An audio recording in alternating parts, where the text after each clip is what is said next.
이제 주시는 말씀 통해 많은 은혜 받으시는 여러분 되시기 바랍니다. 여러분 한국 드라마가 참 재미있죠. 여러분 드라마 많이 보시죠.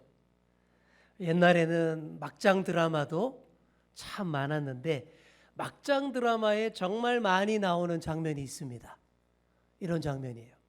앞에 있는 물컵을 들어서 상대방 얼굴에 물을 확 끼얹는, 많이 보셨죠? 저는 드라마 안 보는 편인데도 그런 장면을 꽤나 많이 봤습니다. 그렇게 덮었으면 어떨까요? 흠뻑 젖어서 당황하고 어쩔 줄 몰라 하게 됩니다.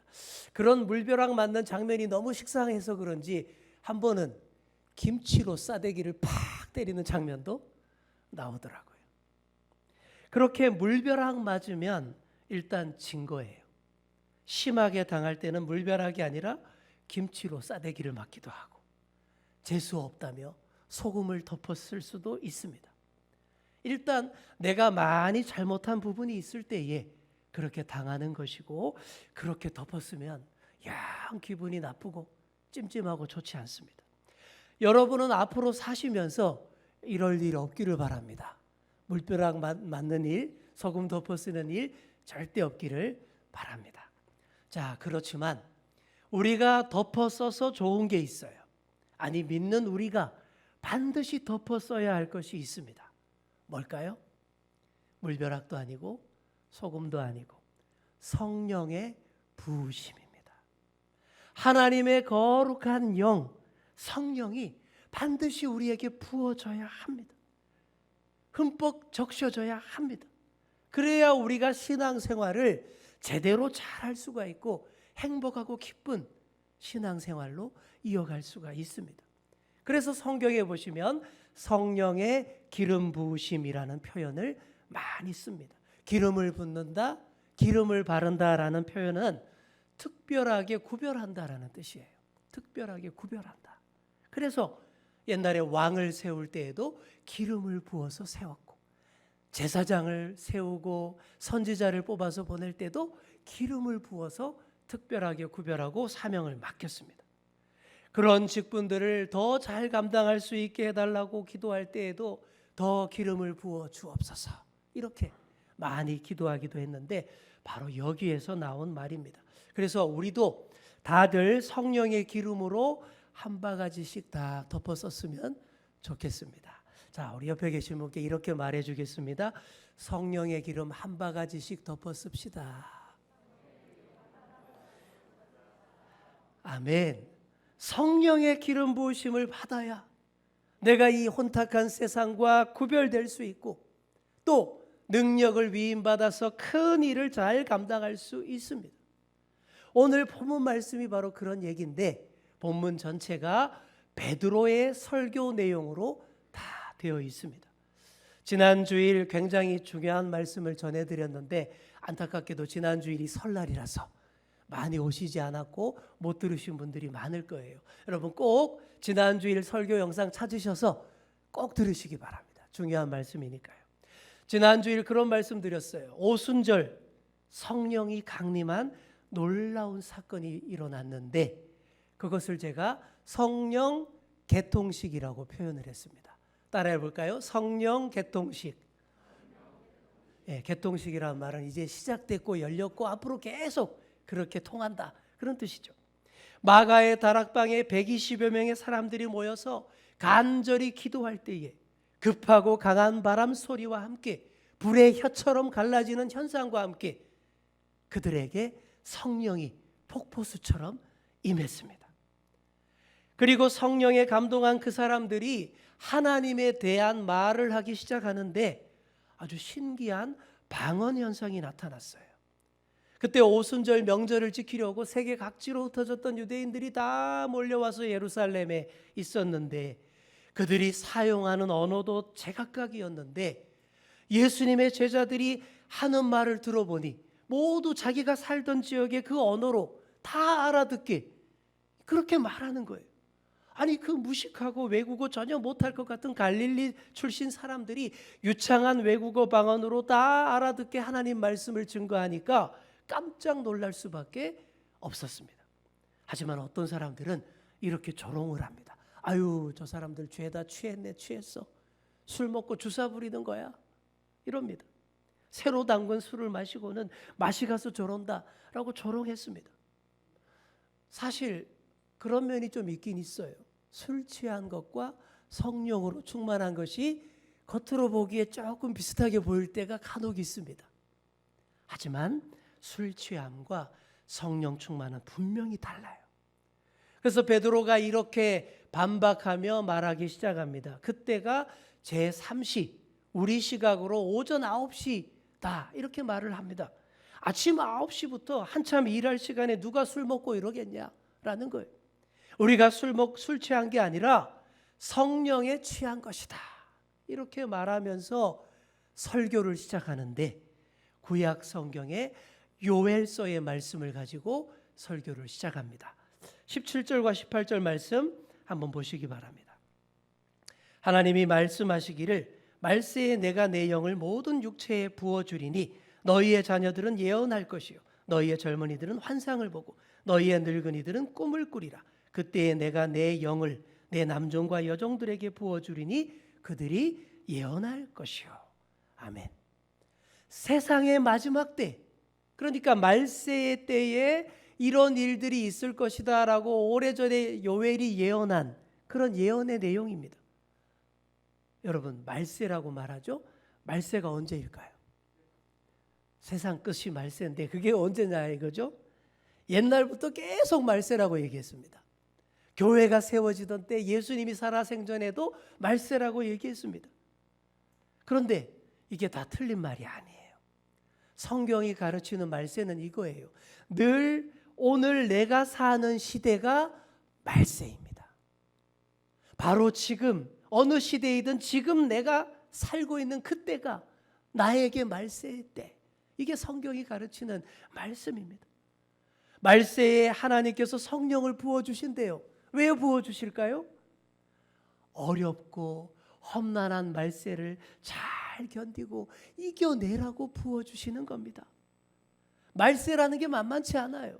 내 힘과 내 뜻과 내 정신만으로 이 혼탁한 말세를 살아내기가 참으로 힘겹고 어렵습니다.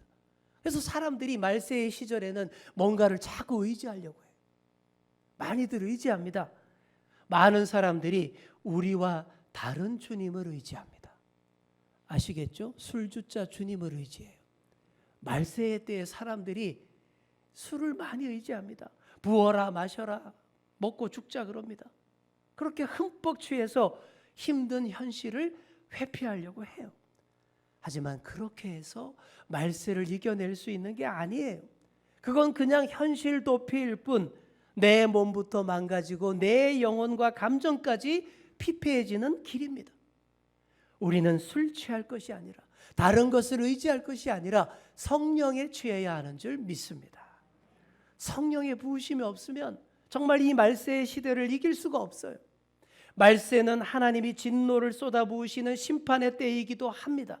19절 하반절에 보시면 피와 불과 연기로 덮일 것이다. 이렇게 말하죠. 참 무섭지 않습니까? 성령의 부으심으로 가득 채워져야만 구원받는 백성이 될 수 있고 힘있게 이 말세를 살아낼 수 있습니다. 그러지를 못하고 악한 영들에 사로잡혀 살게 되면 하나님이 진노를 쏟아부으실 때 다 덮었을 수밖에 없어요. 이야말로 김치 싸대기보다 훨씬 맵고요. 물 한 양동이 한 바게트로 덮어 쓰는 것보다 훨씬 더 치명적입니다. 그러니 성령의 부으심으로 채워져서 구원받는 여러분 다 되시기를 바랍니다. 베드로가 지금 그 얘기하는 거예요. 옛날 요엘 선지자가 말세의 때에 성령이 임하리라 라고 예언했는데 오늘이 바로 그날이다 라고 얘기하는 거예요. 우리가 아침부터 술 마시고 주사 부리는 게 절대 아니고 오래전부터 하나님께서 약속하셨던 일이 바로 지금 이렇게 일어나고 있다 라고 얘기합니다.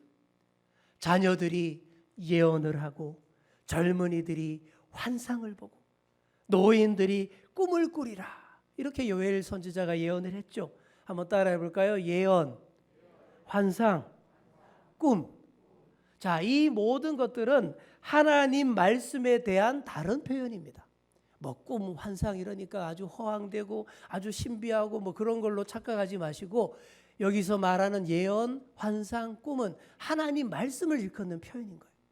그러니까 성령이 우리에게 부어질 때 뭐 하늘이 진동하고 뭐 금가루가 날리고 놀라운 기적이 일어나고 내 병이 낫고 이런 게 우선이 아니라는 거예요. 이런 것만 늘 좋아하고 바라시는 분들이 많은데 자꾸 그런 것만 찾으면 우리 신앙이 잘못 변질될 수 있습니다. 그게 아니라 성령이 우리에게 부어질 때는 이겁니다. 하나님 말씀이 똑똑히 나에게 들려지고 하나님 말씀이 깨달아진다. 바로 이거예요. 이게 본질이고 성령이 부어질 때의 핵심입니다. 구약 시대에는 하나님이 선택한 소수에게만 성령으로 감동하여서 놀라운 구원 역사를 일으키곤 했습니다. 하지만 이제부터는 보통의 모든 사람들에게, 심지어 천대받던 남종과 여종에게도 하나님의 영이 차별 없이 다 부어지게 된다라는 말이에요. 주의 영이 부어지면 누구든지 다 이렇게 됩니다. 크게 감동받고 크게 은혜 받아서 오로지 하나님 말씀에 사로잡힌 사람, 이전과 전혀 다른 사람이 된다라는 거예요. 그러니 위에서 부어주실 때에 흠뻑 적셔져야 합니다. 뭐 적당히 대충 뭐 작은 소주잔에 쫄쫄쫄쫄 소주 따라주듯이 그렇게 받아서 채워질 게 아니에요. 하늘에서 폭우가 쏟아져서 도랑마다 물이 철철 넘쳐 흐르고 강물마다 물이 차오르는 것과 같이 그렇게 채워져야 합니다. 그래야 완전히 새롭고 역동적인 존재로 나아갈 수가 있습니다. 위로부터 부으심을 받으면 나의 내면에 큰 변화가 일어납니다. 내 숨결, 호흡부터 달라져요. 숨 쉬는 것부터 달라집니다. 왜 달라질까요? 하나님의 숨결, 하나님의 생기로 내가 호흡하게 되니, 성령의 바람으로 숨쉬게 되니 이전과 다른 숨결로 숨을 쉬며 살게 됩니다. 그렇게 호흡하는 법부터 달라지면 하나님의 말씀이 그 길을 따라 잘 나에게 들어오고 하나님 말씀이 다 깨달아져요. 나도 모르게 눈물이 쏟아집니다. 내 안에 있던 불안과 공포가 사라지고 우울하고 절망적이던 내 감정과 심리 상태가 한결 밝아집니다. 내 마음 깊은 곳에 세상이 줄 수 없는 주님의 평안이 딱 자리 잡게 되는 것이죠. 그동안에는 내 속에 내가 너무나 많았어요. 나의 자만과 아집과 고집으로 가득 채워져 있었어요. 그동안에는 내 속에 악한 영들이 넣어준 잘못된 생각과 죄와 절망으로 가득했었고, 그래서 호흡부터 거칠었었는데, 내 인격과 감정도 많이 고장나 있었는데, 그래서 아무도 없을 때면 혼자 남몰래 눈물 짓곤 했는데, 이게 성령의 부어주시기 이전에 우리의 모습이었던 거예요. 하지만 거룩한 성령이 이제 내 안에 부어져 들어오기 시작하면 완전히 달라집니다. 내 안에 고장난 것들, 잘못된 것들부터 성령의 불길로 싹 태워버리고 깨끗이 소독이 됩니다. 하나님 말씀이 내 입에 꿀송이처럼 맛있고 달게 느껴집니다. 그래서 말씀대로 살아가는 전혀 다른 내가 되는 거예요. 사랑하는 성도 여러분, 이 성령의 부으심이 그때의 성령 개통식 이후 지금도 계속 진행 중에 있습니다. 성령의 부으심을 외면하지 마시고 부어지는 그 자리에 가서 온 몸으로 온 인격으로 다 받아 넣으시기 바랍니다. 이게 바로 주유소에 가서 자동차에 주유하는 것과 똑같은 거예요. 아무리 좋은 차 있으면 뭐예요? 기름 안 넣으면 안 굴러갑니다. 이처럼 하나님의 거룩한 영 성령도 날마다 충전해서 채워 넣어야 돼요. 간당간당해서 기름 넣으라는 불 들어올 때까지 그냥 막 달리시면 안 돼요. 그러다가 퍼지는 거예요. 퍼져서 꼼짝도 못하게 되고 신앙도 버리게 되는 그런 사람들 주변에 많지 않습니까? 그러지 마시고 제때제때 주유소를 찾으셔야 합니다. 우리의 교회가 바로 성령의 기름으로 부어주시고 채워 넣어주시는 그런 주유소입니다. 그래서 우리가 이렇게 자주 모이는 거예요. 더 자주 모이라고 자꾸 강조하는 이유가 그런 거예요. 공예배마다 오셔서 성령으로 충만하게 채워 넣는 거예요. 수요 집회도 와서 폭발적으로 세게 성령의 기름 주입을 하시고 새벽 기도에도 오셔서 잔잔하게 부어주시는 그 은혜로 채움 받으라 라고 하는 거예요. 자, 우리 옆에 계신 분께 이렇게 말해 주겠습니다. 교회가 영적 주유소입니다. 만땅으로 넣으세요. 조금 속된 말해서 죄송합니다만 딱 와닿는 표현 아닙니까? 만땅으로 채워내야 돼요. 그냥 대충 3만 원어치 넣어주세요 이렇게 가시면 안 돼요. 오실 때마다 만땅으로 가득가득 채우시고 가야 돼요. 베드로가 그랬어요. 만땅으로 딱 체험받으니까 입을 열어서 말을 하기 시작하는데 말도 안 되는 높은 수준의 설교를 합니다. 이게 베드로가 맞나 싶을 정도예요. 기름으로 발라놔서 그런지 청산 유수처럼 설교가 막 콸콸콸 쏟아져 나갑니다. 여러분, 베드로가 어떤 사람인지 아시잖아요. 베드로는 배움이 없는 사람이에요. 모태 어부입니다. 최종 학력이 여름 성경학교일 거예요. 어떤 영화를 보니까 이력서에 최종 학력 적으라 그랬더니 여름 성경학교. 무슨 말이에요? 공교육을 받은 적이 없다라는 그런 뜻 아니겠습니까? 베드로가 그런 사람이에요. 말에 논리도 없고 성질만 급하던 베드로가 어떻게 이런 긴 설교를, 아주 또 신학적 깊이가 있는 설교를 논리정연하게 할 수 있겠습니까? 자기 이성과 지성으로 하는 게 아니에요. 위로부터 성령의 기름 부음 받았기 때문에 이렇게 할 수 있는 겁니다.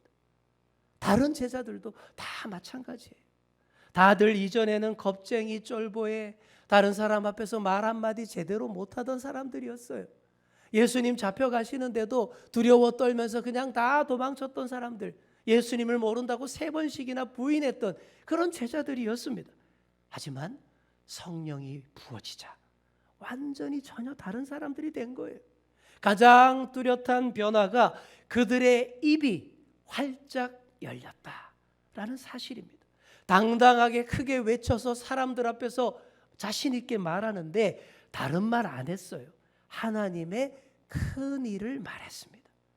예수님이 우리의 주님이시요 우리 모두의 구원자가 되신다. 바로 이 말을 했습니다.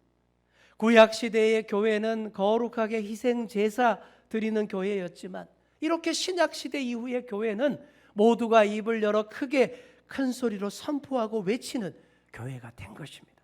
성령께서 그렇게 바꾸어 놓으셨어요. 그러니 저와 여러분도 입이 열려야 합니다. 위에서 부어지니 입이 열리더라. 이거예요. 아직 입이 덜 열리신 분들 계실 거예요. 그런 분들은 좀 더 부으심을 받아야 돼요. 3만 원어치만 넣어서 그렇습니다. 만땅으로 넣어달라. 그래야 돼요.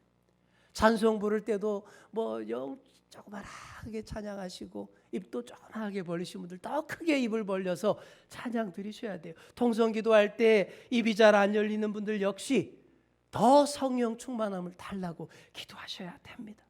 찬송과 기도, 복음 전도 모두 하나님의 큰 일을 말하는 행위입니다. 세상 앞에 복음을 선포하는 일입니다. 마땅히 입을 크게 열어 그 일을 하시는 여러분 되시기 바랍니다. 우리가 그런 주님 안에서 말쟁이가 좀 돼야 돼요. 옛날부터 우리 예수 믿는 사람들은 말쟁이라는 소리를 많이 들었어요. 하나님의 큰 일을 어디든 가서 말하라고 성령께서 기름 부어주셨기 때문입니다. 그러니 여러분, 말쟁이라는 말을 한 번쯤은 다 들어보셔야 돼요. 내 말, 쓸데없는 말 하라는 게 아니에요. 하나마나 한 말, 덕이 안 되는 말 하라는 거 아닙니다. 그런 말 할 바에는 그냥 입 다물고 있는 게 낫겠죠. 그게 아니라 하나님의 큰 일을 말하라는 거예요. 하나님의 큰 일이 뭐겠습니까? 우리를 너무 사랑하셔서 독생자 예수 그리스도를 보내셔서 나를 대신해서 죽게 하시고 나를 다 살리신 그 놀라운 사랑 이야기, 그 복음을 말하라라는 것입니다. 성령 충만한 교회라면, 성령 충만한 성도라면 이렇게 입을 열어서 모든 사람 앞에서 당당하게 말할 수 있어야 됩니다. 그러라고 성령의 기름 부으심 주신 거예요. 그러라고 방언의 은사를 주신 겁니다. 아무쪼록 우리의 입도 활짝 다 열려서 하나님의 사랑을 잘 말할 수 있게 해달라고 더 기도하시는 여러분 되시기 바랍니다. 자, 옆에 계신 분께 이렇게 말해 주겠습니다. 부어 주셔서 말하게 하실 겁니다. 아멘. 베드로가 그렇게 예수님에 대해서 말씀을 잘 전했습니다. 너희 유대인들이 못 박아 죽인 예수님이야말로 우리의 구원자 메시아 그리스도이다 라고 설명을 했어요. 그리고 탁월한 해석으로 다윗의 시편을 풀이해 주기까지 했습니다. 너희들이 그렇게 존경하는 다윗이 시편에서 이렇게 노래했다 라고 하면서 다윗의 시편들을 해석하는데, 다윗이 성령의 감동을 받아서 예수 그리스도를 보면서 예수님을 주님으로 불렀다라는 거예요. 부활의 주님을 미리 봤다라는 거예요. 여러분, 다윗은 예수님보다 딱 1000년 먼저 살았던 사람이에요. 그런데 하나님의 영감으로 풍성하다 보니까 이 다윗이 구원자 메시아이신 예수님을 미리 내다보면서 내 주님이라고 부르며 감격했다. 그게 시편의 이런 시편들이다 라고 설교한 거예요. 유대인들은 다윗이라고 하면 끔뻑 죽습니다. 지금도 정통 유대인들은 다윗이 최고예요. 너희가 그렇게 좋아하는 다윗이 이렇게 예수님을 메시아 구원자로 인정했고 부활의 주님으로 인정했으니, 또 그 예수님께서 약속하신 성령을 이렇게 부어주셨으니 믿어라. 바로 이 내용입니다. 자, 설교는 이렇게 끝납니다. 36절이 베드로 설교의 결론이에요. 자, 36절 우리 함께 읽겠습니다. 시작. 그런즉 이스라엘 온 집은 확실히 알지니 너희가 십자가에 못 박은 이 예수를 하나님이 주와 그리스도가 되게 하셨느니라 하니라. 아멘. 설교의 결론은 예수님께서 주와 그리스도가 되신다. 주라는 것은 우리의 주인이라는 뜻이죠. 그리스도라는 뜻은 구원자, 메시아라는 뜻이죠. 악한 영들과 그의 하수인들이 하나님을 대적하여 예수님을 십자가에 못 박아 죽였지만 하나님께서 그를 다시 살렸다라는 거예요. 그런데 어떻게 하라는 말입니까? 이런 예수 그리스도를 너희도 다 믿어야 한다. 바로 그런 말씀입니다. 너희의 죄를 회개하고 예수님을 마음에 모시며 믿을 때에 성령께서 너희 안에도 들어가실 것이다. 그렇게 돼야 이 말세의 때 진노의 잔이 쏟아질 때 그 진노의 잔 덮어쓰지 않고 성령의 부으심을 받아 구원받고 잘 살게 될 것이다. 바로 이 말씀이에요. 이 설교에 사람들이 어떻게 반응했을까요?